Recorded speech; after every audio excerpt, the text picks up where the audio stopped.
തോറ്റിക്കുന്നത് മെസ്സിയാണ് തോറ്റിക്കുന്നത്. മെസ്സിക്കൊന്നും അറിയില്ല. കഴിഞ്ഞ കളിയിൽ ബ്രസീലും നോർവേയും തമ്മിൽ മത്സരിച്ചപ്പോൾ ബ്രസീൽ പരാജയപ്പെട്ടു, നെയ്മർ വിരമിക്കാണ്, നെയ്മർ തോറ്റു എന്നൊന്നും ഇതുവരെ എൻ്റെ ഭാഗത്ത് വിശ്വസിച്ചിട്ടില്ല.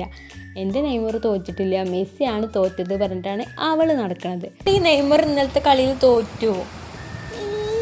അവളാണെങ്കിൽ ഒരു ബിഗ് നെയ്മർ ഫാനാണ്. എന്തുകൊണ്ട് ഇങ്ങനെ നെയ്മർ ഫാൻ ആയി എന്ന് ചോദിച്ചാൽ അതിന് എനിക്ക് ഉത്തരമില്ല കേട്ടോ. അത്രയ്ക്കും ഇഷ്ടമാണ് ഈ മുതലിനെ. കളിയുടെ ഒരു ABCD പോലും അവൾക്കറിയില്ല, അത് മനസ്സിലാക്കാനുള്ള പ്രായം അവൾക്കായിട്ടില്ല. പക്ഷെ എന്തോ ഈ നെയ്മർ മുതലിനെ അവൾക്ക് ഭയങ്കര ഇഷ്ടമാണ് നമ്മുടെ സുൽത്താനെ. അപ്പോൾ ഇതാണ് നമ്മളെ ഫൈനൽ ലുക്ക് വരുന്നത്. ഞാൻ വലിയ കലാകാരിയൊന്നുമല്ല, അവൾ ചോദിച്ചപ്പോൾ ജസ്റ്റ് വരച്ചെടുത്തു എന്നുള്ളൂ. അപ്പോൾ ഒരു വീഡിയോ എടുത്തു, അത്രയേ ഉള്ളൂ. അപ്പോൾ നിങ്ങൾ ആരാ ഫാനാണെന്നും നമ്മളെ നെയ്മർ സുൽത്താനെ നിങ്ങൾക്കെല്ലാവർക്കും ഇഷ്ടമാണോ എന്നും കമൻറ്റ് ചെയ്യാൻ മറക്കരുത്. അടുത്ത വീഡിയോ ആയിട്ട് വീണ്ടും കാണാം. ബൈ.